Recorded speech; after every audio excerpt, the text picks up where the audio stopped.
So related to something you talked about earlier, I think the connection part in an interview is, I'm assuming, I think everyone finds it hard, but hardest thing for me.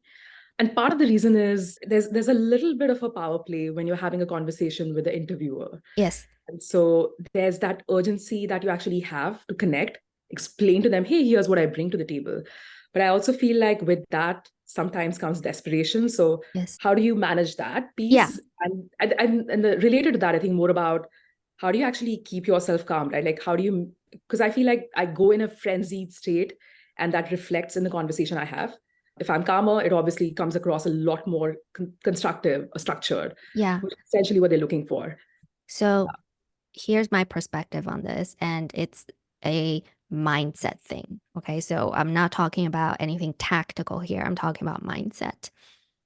In terms of how we connect with other people, that on a spectrum of frequency levels, we all have our own unique frequency.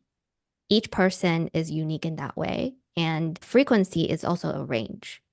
And by definition, when you resonate with someone, that means you are vibrating on similar frequencies. That's how you resonate, just by physics, right? That also means I cannot vibrate on this entire spectrum across all frequency levels. I have my own bandwidth and my range, and you have your range. The fact that we're able to have a pleasant conversation, it means our frequencies overlap with one another. That's how we are able to resonate. By that definition, there could be someone who is completely way off the range, such that I just don't resonate. And that's when our ranges just do not overlap. And that's just a fact.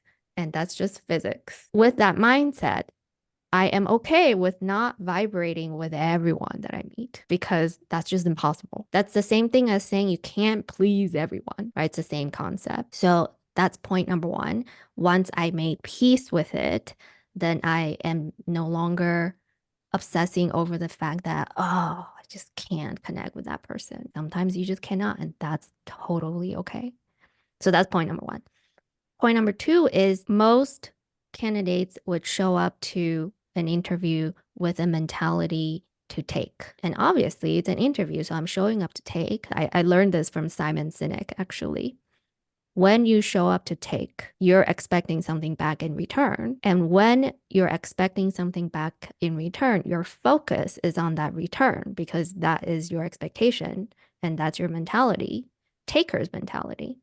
And so when our focus is on the thing that we get back in return, whether it's a job offer or advancing to the next level, or just are they going to like me or not, then your focus is all on that and not on the actual conversation itself. And so if we're able to flip that mindset and go from taker's mindset to giver's mindset, then you're able to shift your focus back to just the conversation, right? When we show up to give, there's no strings attached. We're just giving ourselves. We are giving our perspective, we're giving our stories, and we're hoping that our frequency levels resonate with each other. And that's all there is to it. There is no strings attached.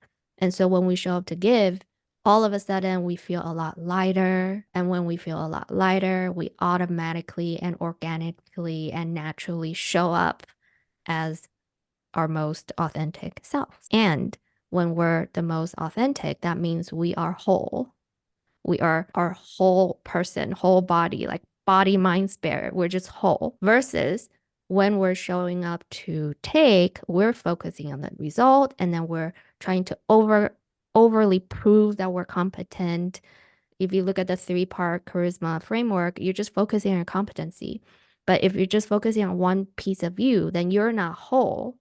When you're not whole, then you're no longer unique. You're just a smaller version of yourself. But when you're whole, then you're unique because by definition, there is no one else like you. And that also means by doing less, you're actually doing more in an interview setting because you're being who you are as a whole of you. Then you're authentic, you're unique, and you're just you. That is super helpful. I Amazing. actually almost wish I could record this and then actually listen to this right before the interview so that I Well, it's actually recorded. Right before your interview.